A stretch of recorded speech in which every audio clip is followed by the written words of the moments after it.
Welcome to another episode of the Real Estate Pros podcast, where we invite experts in our industry. Today we have here a very special guest, a mortgage broker in our industry, Gareth Cahill. Thank you for joining us. No problem, fellas. Thanks for having me. Yeah. First of all, where can we find you on social media, if you're on social media? Oh, you'll have to look hard. No, I'm not really on social media, Not really? to be honest with you. I just have personal pages, to be honest with you. So yeah, just Gareth Cahill and just... Awesome. Yeah, it's not a business page or anything like that. I wouldn't say I'm too active there, but email, phone calls. Email, phone calls? That's probably the best way to contact us if you're looking to. Amazing. And also you can attend one of his amazing webinars. That's the best way. That's the best way, exactly. You're not going to regret. You do a lot of webinars for first-time home buyers. Yeah, we try and cover all aspects of mortgages, house buying world, whether it's home buying seminars, first-time buyers, second time. The investors is the one we're probably most passionate about. With a banking background myself, so the power of investing in real estate to grow wealth is something I'm pretty passionate about. Yeah, we'll touch on that, Yeah, one more course, property. Yeah, exactly. How it can change people's lives. Pretty much, yeah. But if you can tell us briefly, how did you start? How long have you been in the industry? It goes back a while. So listen, my background's from Ireland, so I'm from Europe. So I was a mortgage broker back home, but I moved here to Canada in 2008. So when global financial crisis worldwide and Ireland, Ireland was not a pretty place to be. We were borderline bankrupt as a country, so I moved over here. So I was a mortgage broker back home, but when I came here to Canada, I was working in the banks. Okay. So after, I suppose I was just trying to establish myself here and see what the Canadian markets, Canadian industry was like. So I was working in the banks, financial advisor with Scotia, financial advisor with CIBC, financial planner with Scotiabank. I was a branch manager with CIBC. I was in the credit union space as well for a bit. Nice. But this has always been the passion, mortgage brokering. I never liked the mutual fund conversation. That's kind of where the banks like their clients to be. Yeah. I always saw real estate as the true Yeah. end game, basically. That's where all the wealth is created. So True.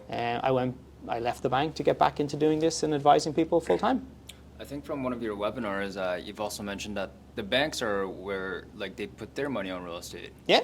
Well, that's as far as lending is concerned. Yeah. So yeah, you are 100% correct. So one of the roles I also had was a small business advisor when I initially started in the banks. But if you're coming in to start a business, and there's a lot of wealthy people out there who are business owners, there's no doubt about it, but you're going to work for it. It's hard. Yeah. But the bank aren't going to lend you to start a business because most businesses fail. Most businesses don't last 2-3 years, let alone 10. They're not going to lend you for mutual funds. So if you walk into a bank and want to borrow money to invest in mutual funds, they'll politely decline you, but they're not going to put their money where their mouth is. They're advising you to go here, but they're not going to lend you to go there. Why is that? It's risky. And there's ups and downs. It's just risky. There is the exception of obviously if you're a high net worth individual.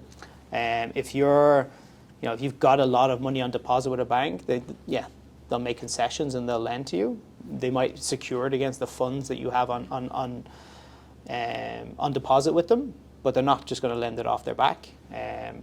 But when it comes to investing in real estate, if you're putting down 20%, they'll typically match your down payment 4 times, because that's where they see the value. That's where they see wealth creation. And I'll tell you from firsthand, when I was a branch manager, and at the beginning of any banking fiscal year, we'd get our targets, and my biggest target was always lending. It was always real estate. That's where the banks wanted to get their money out there. So banks are rich, banks are powerful. Just do what they do. That's the secret, if there is one. So You don't have to be smart. Oh, that's it. Yeah, just copy. Look, we're not reinventing the wheel. Yeah. Many smarter people before me have gone before us. I'm talking the banks. Just copy what they do. If they're going to put their money in real estate, that's where I want to put my money as well.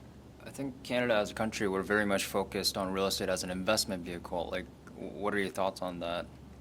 In terms of, because it's a necessity, shelter is a necessity, but at the same time, a lot of people are, I guess some people say landlords are taking advantage of the market, that they're buying too many properties. I don't know about buying too many properties. Like anyone can do it.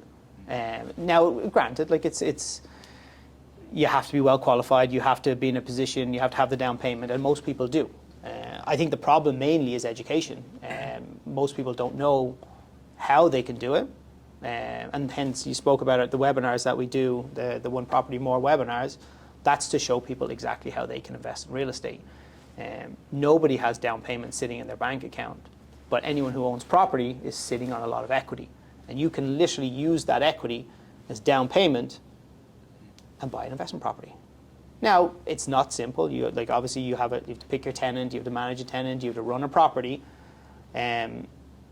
Once you get things up and running, though, it's quite passive. You just kind of sit back and let it happen. Are too many landlords buying up property? Yeah, I don't know about that one. You can dive into the comments section on any social media platform, but any topic, it's an ugly place to be. And yeah, they're going to point the fingers at landlords, but anyone can do it. Like, it's just another way of investing. I'm not saying put all your eggs in that real estate basket, but if you're looking to plan for your future, you should have one quadrant, one portion should have something to do with real estate outside of the family home. Have family home, piece of real estate, then the rest your mutual funds, your retirement savings plans. Yeah. But there's a lot of wealth that can be created just by owning real estate. So speaking of getting started, a lot of people, they want to get into the market, but they don't have enough down payment. Do you advise people, do you have any solutions for that? They partner up with someone else, from your experience? When it comes to down payment, or when it comes to actually making purchasing a property in general? Purchasing a property. Yeah, getting into the market. We're seeing it all the time. We do a lot of business with the Filipino community, mainly because one of our realtor partners he's big in the Filipino community. Okay. And what I love seeing is we see a lot of these families coming together just for home ownership. Like, it's not cheap to own in the GTA. No. So it's, we're hardworking, but it takes two salaries. Like, we see people coming out of college earning $120,000 a year. Yeah. But they can't get anything. Like, when they come to us for an approval, and they've got minimal down payment, and we're saying, well, unfortunately, this is the max you're going to get. The reaction's always the same: as what can I get for that? Yeah.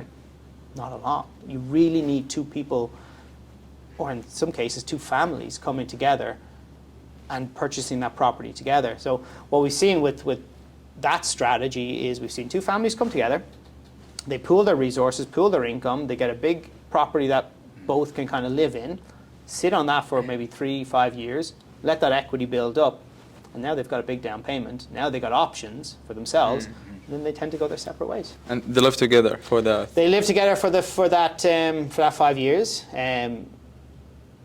Listen, when you live with someone for a long period of time, sometimes you have to do it the right way. Yeah. Like, from day one, get everything laid out. You can get, for want of a better word, it's like a prenup for real estate. It's called a cohabitation agreement. Okay. So it's basically a contract for the two families coming together, and it's done with a lawyer, so everybody knows their responsibility, and you're just protecting yourself in case there is a fallout.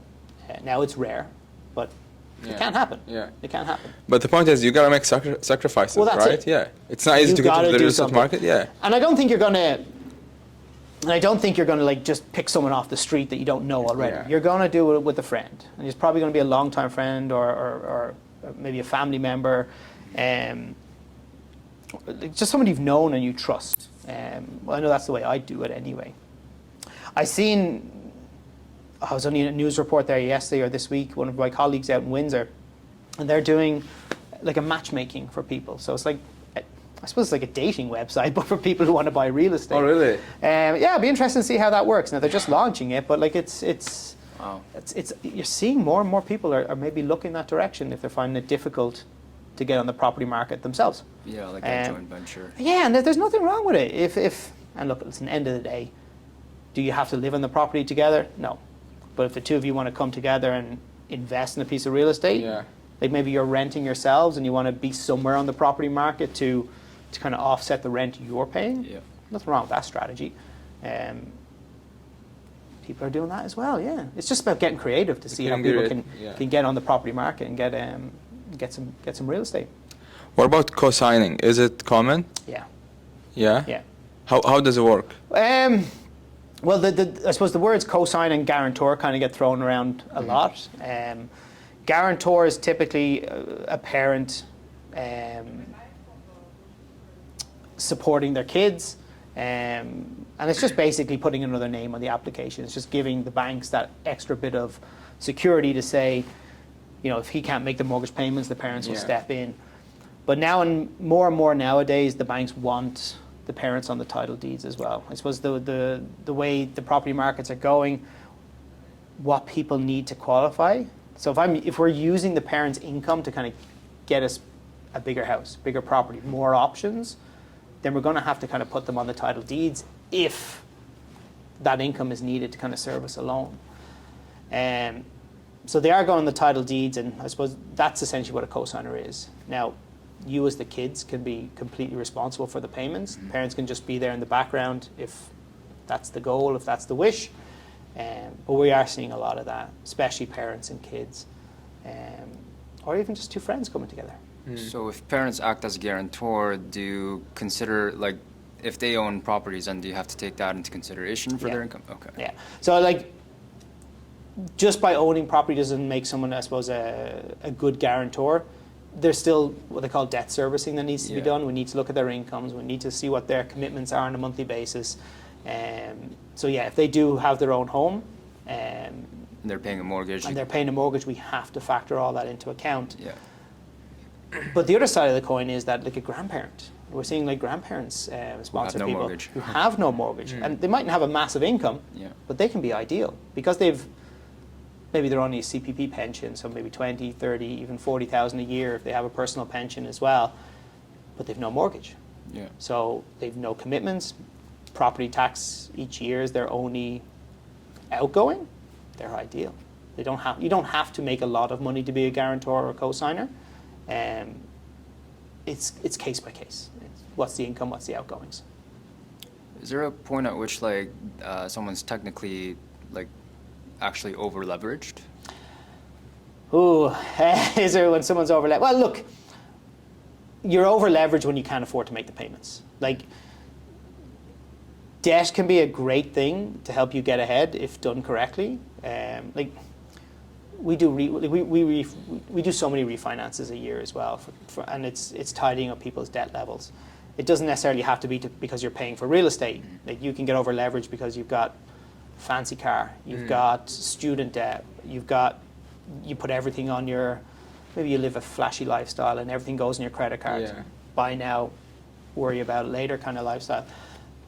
That's a dangerous level to be in. Like, that short-term debt, that's expensive credit. Credit cards are 19.9. Yeah. Even if it's a store-bought card, some of those cards are like 29%. The minute you miss a payment, those interest rates are going up. There is a lot of short-term debt. Like, we see people with $100,000 in short-term debt, and that's not unusual. So there's a lot of people out there, and but as far as over leverage is concerned, if you can manage it and you can support it, then that's okay. Debt's only an issue when you're over your head and you're starting to drown. So you want to take those steps before you get anywhere near that. So generally, when people qualify for it, you have to take into consideration the debt ratio. Yeah. So like the 39%, 44%. Yeah. So whatever your gross income is, I suppose lending guidelines will say a certain portion of that can go towards your shelter costs, your home. So your shelter costs include your mortgage payment, property tax, maintenance, depending on the type of property you're buying. So you are correct. 39% of that can cover those payments to keep the roof over your head. They will allow an extra 5% of your gross take-home for payments for the credit cards, the cars, the lines of credit. After that, that's when, if you have more debt than the average person, that'll start impacting how much a bank can lend you. So it's more so the other stuff other than the housing costs, that if it balloons, and that's when they could potentially not make the payments for the mortgage, or if, for example, they're on a variable rate, if their payments have increased over the last year. Yeah. So if and we've seen a lot of that, people whose variable rates have increased over last year with this kind of rapid increase in interest rates that we saw over the last 12 to 18 months. The good news is, though, people are managing. And so people, like, we live in a world now where we do carry a lot of debt, but it's not unmanageable debt. Like, we're not seeing people defaulting on mortgages. Like, that's not happening. Now, the next 6 months will be very interesting, because what's protected people up until now is that The stress test. stress test is one, yeah, because we were qualifying people at higher interest rates than they were actually getting. So when someone was getting a 1.5% rate, we were treating them as if we were giving them a rate of 5.25. So Right. that buffer has protected a lot of people. They can still afford it at Yeah. these higher levels. But the biggest thing was during COVID, when we were, sitting in our homes, not spending money, not going to restaurants, not doing anything, we were saving. Yeah. So people left quarantine, left COVID with a lot of savings. And that has protected people up until now. But the problem is that those savings are now dwindled. Yes. So we're at a stage now, and that's why the next 6 months will be quite telling. People don't have the savings that they had. They've used those savings just to kind of stay afloat, to stay on top of things. So not that that means look out what's going to happen over the next 6 months, but it just means that the decisions the Bank of Canada are going to make about raising interest rates and things like that, they won't need to do much more than they have done already, because people are at that point where they are stretched. So anything extra the Bank of Canada do, the impact is going to be felt 10 times more, because they don't have those buffers. So we're not going to see mass defaults going forward. If anything, we might see an easing off by the Bank of Canada. In terms of like cash flow, it tends to be pretty difficult to find cash flowing properties in Toronto, for example, and Yeah. especially with the high interest rate environment right now. Yeah. Like, is it recommended, for example, if somebody had purchased property, 5-6 years ago at half the price that it is today, is it recommended for them to even refinance to take some equity out and buy more property? Or? Oh yeah, I would.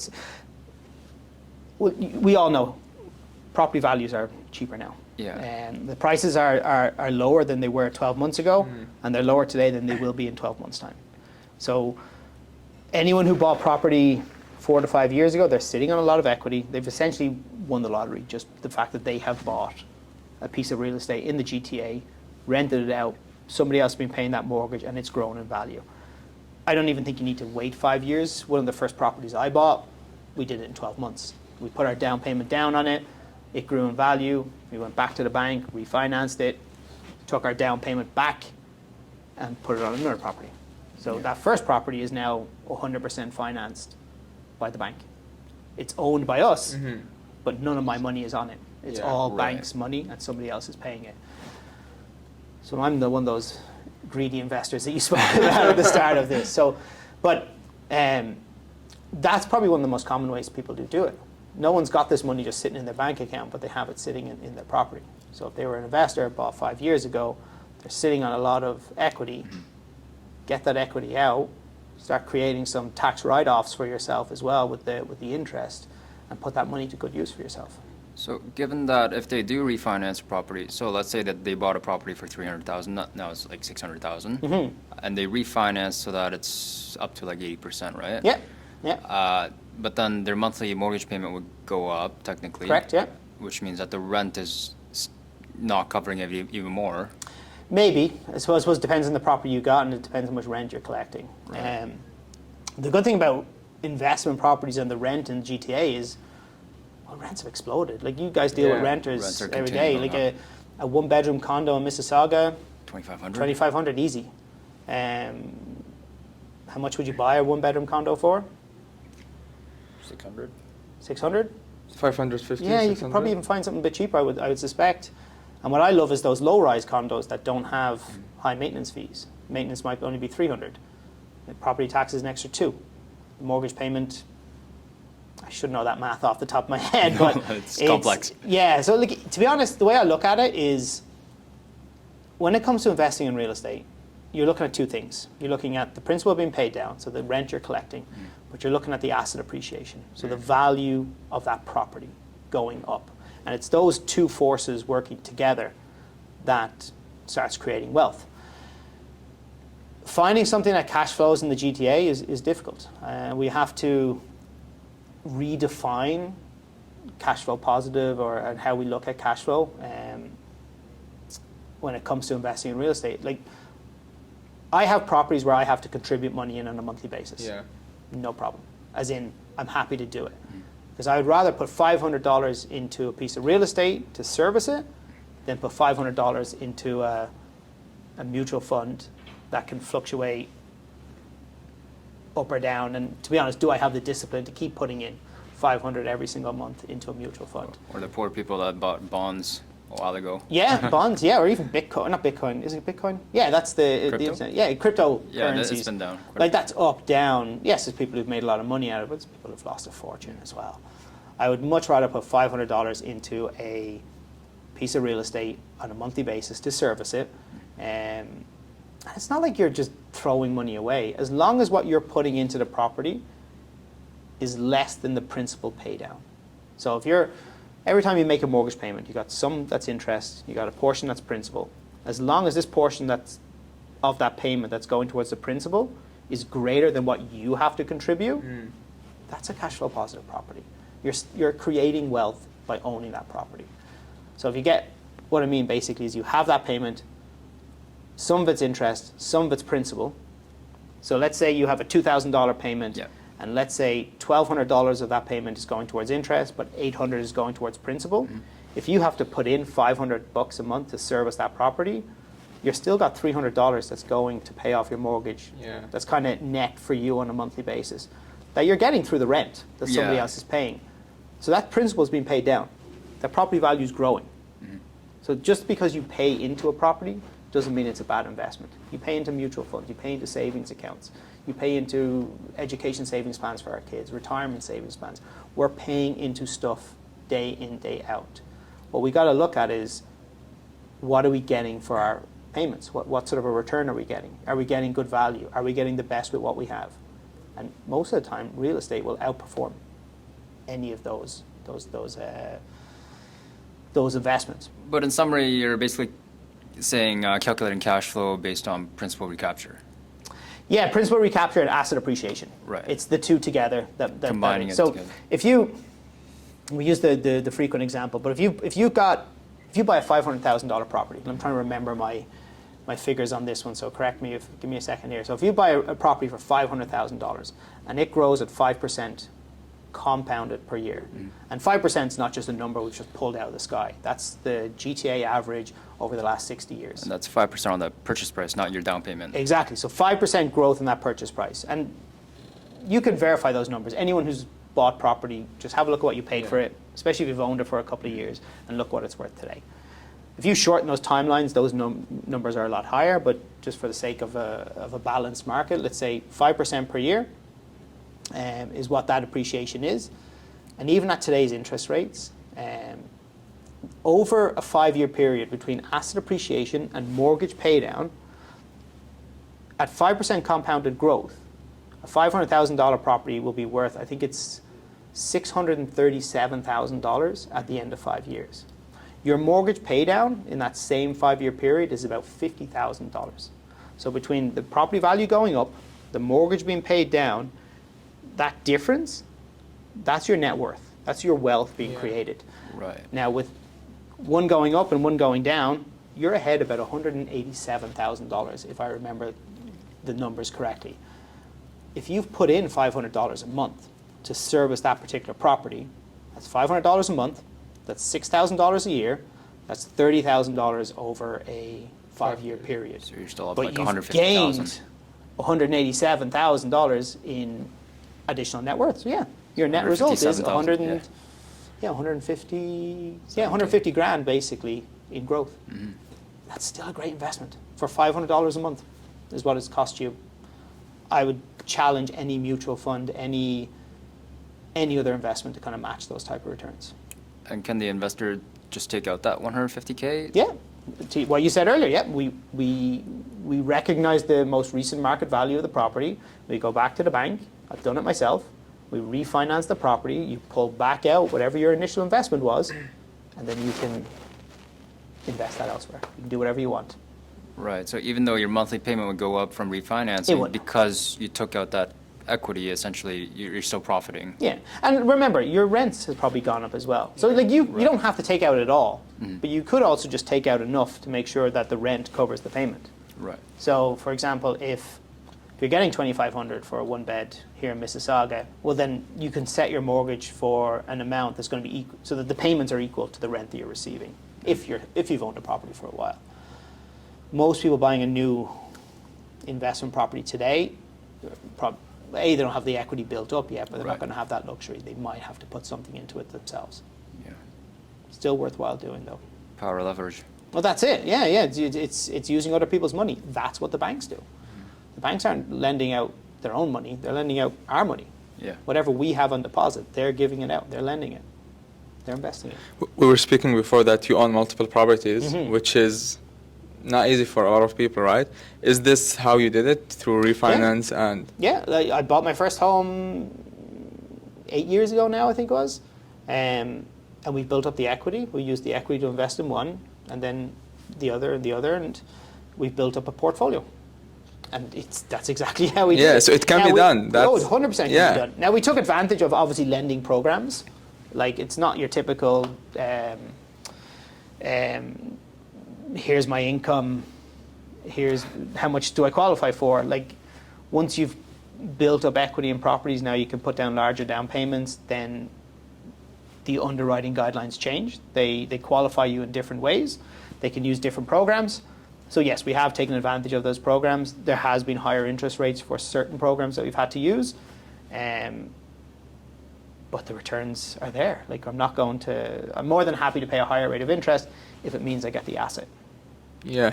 Now, if you get to that point where you own multiple properties, is it recommended to open corporation, or yeah, what are the it advantages? can be.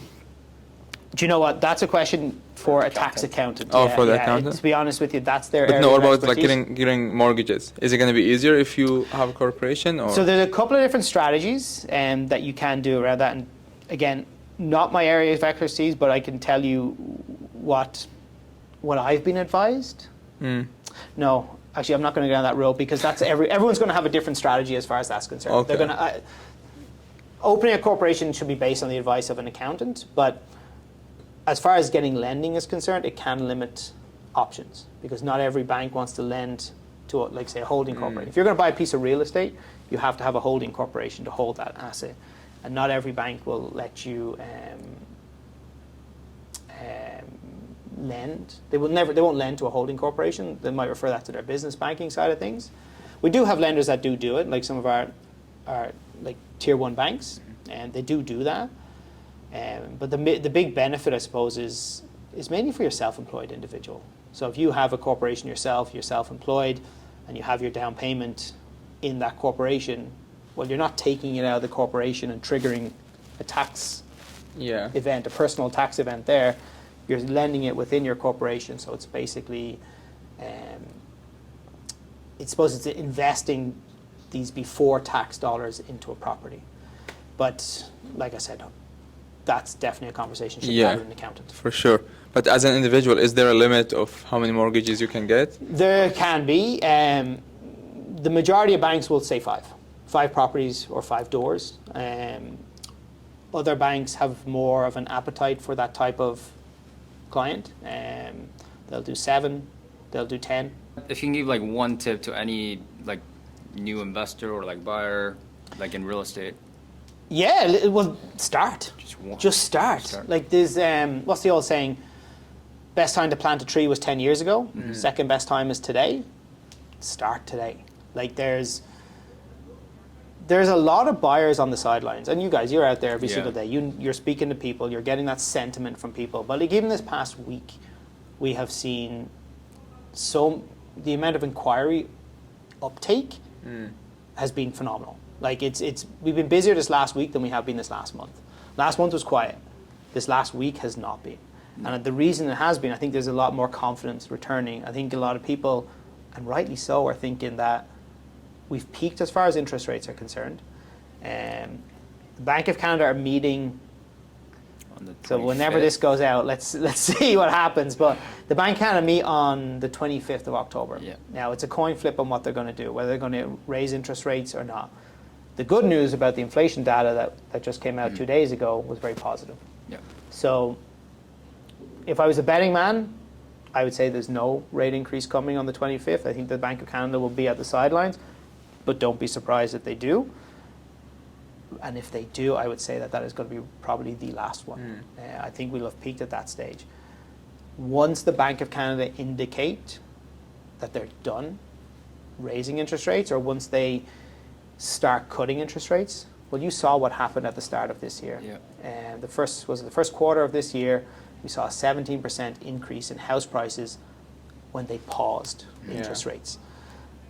Can you imagine what's going to happen when they start cutting interest rates? Like, the buyers are still out there. They haven't gone anywhere. They're just waiting. They're just waiting for that indication that now's the time to go. They're waiting for that pause to say, so they're waiting for that hint from the Bank of Canada to say that we're done. Yeah. They want that little bit of certainty about things going forward, and then they're going to come flooding back to the market. Yeah. Anyone who I believe anyone who's bought in this 6 months, in this kind of window of opportunity, when they look back 3, 4, 5 years down the line, are going to be so happy that they pulled the trigger. Not only are you going to get a house at a great price, you got less competition. All those buyers who are on the sidelines are not buying. So now's your opportunity to get in there. You can get conditions. Are you? Yeah. Well, actually, you guys are the ones who can probably tell me this better. Yeah, you But can be we're- selective. You Yeah. can put conditions. You can negotiate. You can negotiate. You can get financing in there. Do you remember back?